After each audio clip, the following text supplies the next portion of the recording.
أعوذ بالله من الشيطان الرجيم. بسم الله الرحمن الرحيم. الحمد لله رب العالمين. الصلاة والسلام على رسوله الأمين وعلى آله وصحبه أجمعين ومن تبعهم بإحسان إلى يوم الدين. أما بعد. عن جابر بن عبد الله رضي الله عنه قال أن رسول الله صلى الله عليه وسلم قال: أعطيت أمتي في شهر رمضان خمسا لم يعتهن نبي قبلي. أما واحدة فإنه إذا كان أول ليلة من شهر رمضان ينظر الله تعالى إليهم، ومن نظر الله إليه لم يعذبه أبدا. وأما الثانية فإن خلوف أفواههم حين يمسون طيب عند الله من ريح المسك. وأما الثالثة فإن الملائكة تستغفر لهم في كل يوم وليلة.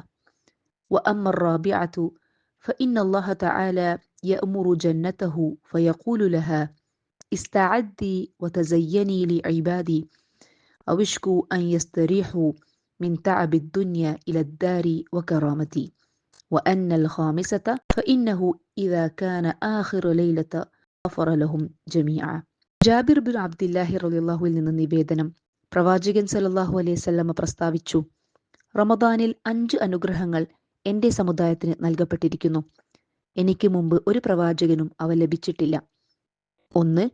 റമദാനിലെ പ്രഥമ രാവ് സമാഗതമായാൽ അള്ളാഹു അവരെ കടാക്ഷിക്കുന്നു. ആരെയാണോ അവൻ കടാക്ഷിക്കുന്നത് അവർ പിന്നീട് ഒരിക്കലും ശിക്ഷിക്കപ്പെടുകയില്ല. 2. നോമ്പുകാരുടെ വായയിൽ നിന്ന് പ്രദോഷമാവുമ്പോൾ ഉണ്ടാവുന്ന ഗന്ധം ദൈവസന്നിധിയിൽ കസ്തൂരിയുടെ ഗന്ധത്തേക്കാൾ സുഗന്ധപൂരിതമായിരിക്കും. 3. റമദാനിലെ മുഴുവൻ രാപ്പകലുകളിലും നോമ്പുകാരുടെ പാപമോചനത്തിനായി മാലാഖമാർ പ്രാർത്ഥിച്ചുകൊണ്ടിരിക്കും. 4. അള്ളാഹു സ്വർഗത്തോട് കൽപ്പിക്കുന്നു: എൻ്റെ ദാസന്മാർക്ക് വേണ്ടി അണിഞ്ഞൊരുങ്ങിക്കൊള്ളുക. ഭൗതിക ജീവിതത്തിൻ്റെ ക്ലേശങ്ങളിൽ നിന്ന് എൻ്റെ ഭവനത്തിലേക്കും ഔദാര്യത്തിലേക്കും വിശ്രമിക്കാനായി കടന്നുവരാൻ അവർക്ക് സമയമായിരിക്കുന്നു. 5. റമദാനിലെ അവസാന രാവ് ആഗതമായാൽ പാപങ്ങളെല്ലാം അവൻ അവർക്ക് പുറത്തു കൊടുക്കുന്നു. വെയിൽ ചൂടിൽ വെന്തുകിടക്കുന്ന ഭൂമിയിലേക്ക് അവിചാരിതമായി കടന്നുവരുന്ന മഴയെ കുറിക്കാൻ അറബിയിൽ റമദ് എന്ന് പ്രയോഗിക്കാറുണ്ട്. ആ അർത്ഥത്തിൽ ദൈവാനുഗ്രഹങ്ങളുടെ പെരുമഴക്കാലത്തിനാണ് റമദാൻ എന്ന് പറയുന്നത്. ഈ പവിത്ര മാസത്തെ ഇതര മാസങ്ങളിൽ നിന്ന് വേർതിരിക്കുന്ന മൗലിക സവിശേഷതയാണത്. കോരിച്ചൊരിയുന്ന മഴയിൽ കുണ്ടും കുളങ്ങളും തോടുകളും നിറഞ്ഞു കവിയുന്നത് പോലെ റമദാന്റെ ദിനരാത്രങ്ങളിൽ ദൈവകാരുണ്യം സകലരെയും കവിഞ്ഞൊഴുകുന്നു. റമദാനിൽ വ്രതമനുഷ്ഠിക്കുന്ന ദൈവദാസന്മാർക്ക് ഒരുക്കി വെക്കപ്പെട്ട പ്രത്യേകമായ അനുഗ്രഹങ്ങളെക്കുറിച്ചാണ് ഈ തിരുവചനത്തിൽ പരാമർശിക്കുന്നത്. പ്രഥമ രാവിൽ ലഭിക്കുന്ന ദൈവകടാക്ഷമാണ് അതിൽ ഒന്നാമത്തേത്. വ്രതമനുഷ്ഠിക്കുന്ന ആദ്യ പകലിന് തൊട്ടു മുമ്പുള്ള റമദാനിലെ ആദ്യ രാത്രി തന്നെ അനുഗ്രഹദായകമായിത്തീരുന്നു. വിശുദ്ധ മാസത്തെ വരവേൽക്കാൻ പ്രതീക്ഷാ നിർഭരായ മനസ്സുമായി കാത്തിരിക്കുന്ന വിശ്വാസികൾക്കുള്ളതാണത്. അള്ളാഹുവിൻ്റെ കടാക്ഷം നേടിയവർ പിന്നീട് ഒരിക്കലും ശിക്ഷിക്കപ്പെടുകയില്ല എന്ന വാക്ക് പ്രപഞ്ചനാഥന് തൻ്റെ അടിമകളോടുള്ള അളവറ്റ കാരുണ്യത്തെയും അലിവിനെയും കുറിക്കുന്നു. അനുഗ്രഹങ്ങളിൽ രണ്ടാമത്തേത് നോമ്പുകാരൻ്റെ വായയുടെ ഗന്ധം ദൈവസന്നിധിയിൽ കസ്തൂരിയുടെ ഗന്ധത്തേക്കാൾ പ്രിയങ്കരമാണ് എന്ന സന്തോഷ വാർത്തയാണ്.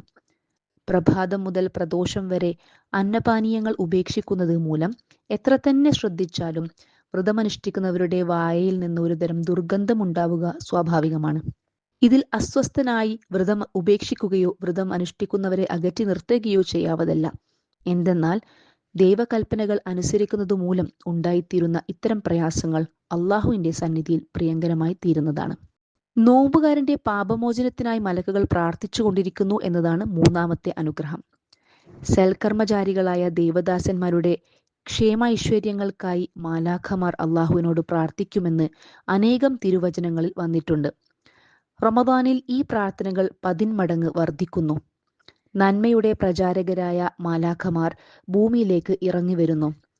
പിശാചുക്കൾ ബന്ധനസ്ഥരാക്കപ്പെടുകയും നരക കവാടങ്ങൾ അടക്കപ്പെടുകയും ചെയ്യുന്നു. അബൂ ഹുറൈറ റളിയല്ലാഹുവിൽ നിന്ന് നിവേദനം, പ്രവാചകൻ സല്ലല്ലാഹു അലൈഹി വസല്ലമ പറഞ്ഞു: റമളാൻ മാസത്തിലെ 1-ാം രാത്രി വന്നാൽ പിശാചുക്കളും തിന്മ പ്രചരിപ്പിക്കുന്ന ജിന്നുകളും തടവിലാക്കപ്പെടും. നരകത്തിന്റെ കവാടങ്ങൾ ഒന്നൊഴിയാതെ അടക്കപ്പെടും. അനന്തരം നന്മ ഇച്ഛിക്കുന്നവർ മുന്നോട്ട് വരട്ടെ, തിന്മ ഇച്ഛിക്കുന്നവർ പിന്മാറട്ടെ എന്ന് വിളംബരം ഉണ്ടാകും. തിർമിദി. നോമ്പുകാരന്റെ പ്രതിഫലം സ്വർഗമാണ് എന്ന ആശയം ചിത്രീകരിക്കുന്നു നാലാമത്തെ അനുഗ്രഹം. അനുഗ്രഹീത മാസത്തിൽ സ്വർഗം ഒരു നഭോടയെ പോലെ അണിഞ്ഞൊരുങ്ങി നിൽക്കുന്നു. വ്രതമനുഷ്ഠിക്കുന്നവരെ സ്വീകരിക്കാനായി അതിന്റെ കവാടങ്ങൾ മലർക്കെ തുറക്കപ്പെടുന്നു. ഇബ്നു ഉമറിൽ നിന്നുള്ള ഒരു നിവേദനത്തിൽ ഇങ്ങനെ കാണാം: റമദാന് വേണ്ടി ഒരു വർഷത്തിന്റെ തുടക്കം മുതൽ അടുത്ത വർഷം വരെ സ്വർഗം അലങ്കരിക്കപ്പെടും. റമദാന്റെ ആദ്യ ദിവസം സമാഗതമായാൽ അർഷിന്റെ ചുവട്ടിൽ നിന്ന് ഒരു കാറ്റ് വീശും. സ്വർഗത്തിലെ ഇലകളിൽ കൂടി അത് സ്വർഗസുന്ദരികളുടെ അടുത്തെത്തും. അപ്പോൾ അവർ ഇങ്ങനെ പ്രാർത്ഥിക്കും: നാഥാ, നിന്റെ അടിമകളിൽ നിന്ന് ഞങ്ങളുടെ കണ്ണുകൾക്ക് കുളിർമ നൽകുന്നവരും ഞങ്ങളാൽ അവരുടെ കണ്ണുകൾക്ക് കുളിർമ കിട്ടുന്നവരുമായ ഇണകളെ നീ ഞങ്ങൾക്ക് പ്രദാനം ചെയ്യണമേ. നോമ്പുകാർക്ക് സ്വർഗരാജ്യത്തേക്ക് ആതിഥ്യമരുളുന്നത് പോലും പ്രത്യേകമായി ഒരുക്കപ്പെട്ട കവാടത്തിലൂടെ ആയിരിക്കുമെന്ന് പ്രവാചകൻ സല്ലല്ലാഹു അലൈഹി വസല്ലം ഉണർത്തിയിട്ടുണ്ട്. സഹ്ലു ബിൻ സഅദ് റളിയല്ലാഹു അൻഹു നിവേദനം, നബി സല്ലല്ലാഹു അലൈഹി വസല്ലം പറഞ്ഞു: സ്വർഗത്തിൽ 8 കവാടങ്ങളുണ്ട്. റയ്യാൻ എന്നു പേരായ കവാടം അതിൽപ്പെടുന്നു. വ്രതമനുഷ്ഠിക്കുന്നവർ മാത്രമേ അതിലൂടെ പ്രവേശിക്കുകയുള്ളൂ. പാപങ്ങളിൽ നിന്ന് സമ്പൂർണ്ണ മോചനമാണ് അവസാനത്തെ അനുഗ്രഹം. റമദാൻ കാരുണ്യവും പാപമോചനവും നരകവിമുക്തിയുമാണെന്ന പ്രസിദ്ധമായ തിരുവചനത്തിന്റെ ആശയം തന്നെയാണിത്. വിശ്വാസത്തോടും പ്രതിഫലേച്ഛയോടും കൂടി റമദാനിൽ വ്രതമനുഷ്ഠിച്ചവർക്ക് കഴിഞ്ഞുപോയ പാപങ്ങളെല്ലാം പുറത്തു കൊടുക്കുമെന്ന് പ്രവാചകൻ സല്ലല്ലാഹു അലൈഹി വസല്ലം ഉണർത്തിയിട്ടുണ്ട്. പ്രകൃത ഹദീസിൽ എടുത്തു പറഞ്ഞ അനുഗ്രഹങ്ങൾക്ക് പുറമെ വേറെയും അനുഗ്രഹങ്ങൾ നബിവചനങ്ങളിൽ വാഗ്ദാനം ചെയ്യപ്പെട്ടിട്ടുണ്ട്. സൽക്കർമ്മങ്ങൾക്ക് 70 മുതൽ 700 വരെ ഇരട്ടി പ്രതിഫലം നൽകും എന്ന വാഗ്ദാനം അതിൽ ഒന്നാണ്. നോമ്പുകാരന് 2 ആനന്ദങ്ങളുണ്ടെന്നും അതിൽ ഒന്ന് നോമ്പു തുറക്കുമ്പോഴും മറ്റൊന്ന് തന്റെ നാഥനെ കണ്ടുമുട്ടുമ്പോഴാണെന്നും മറ്റൊരു തിരുവചനം. ചുരുക്കത്തിൽ, വ്രതമനുഷ്ഠിച്ച് വരണ്ടുണങ്ങിയ വിശ്വാസിയുടെ നാവിലും ഹൃദയത്തിലും പ്രതീക്ഷയുടെയും പ്രത്യാശയുടെയും ആലിപ്പഴ വർഷമാണ് മനോഹരമായ ഈ തിരുവചനം.